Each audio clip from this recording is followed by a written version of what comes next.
ایران کی سرزمین پر قیامت ٹوٹ پڑی، رات کی تاریخی میں آگ، دھواں اور چیخیں۔ کیا یہ اسرائیل کا اعلان جنگ ہے؟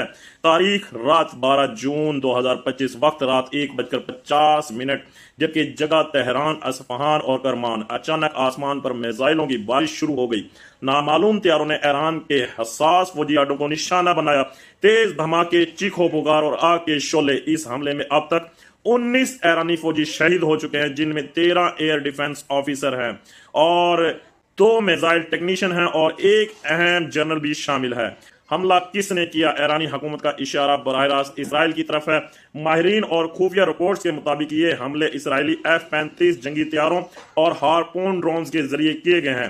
ایران کے وزیر دفاع کا بیان: یہ حملہ اسرائیل کا کھلا اعلان جنگ ہے اور ہم اس کا جواب دیں گے۔ ایران نے چند گھنٹوں بعد ہی شہاب 4 اور ذوالفقار میزائل لانچ کیے، عراق کی سرحد کے قریب اسرائیل نواز ٹھکانوں پر حملے کیے اور ڈرونز کو اسرائیلی بیسز کی طرف روانہ کر دیا۔ خطرہ بڑھ رہا ہے، دونوں ملک میدان جنگ کی طرف بڑھ رہے ہیں اور دنیا خوف سے سہم گئی ہے۔ کیا یہ تیسری عالمی جنگ کا آغاز ہے یا صرف شروعاتی چنگاری؟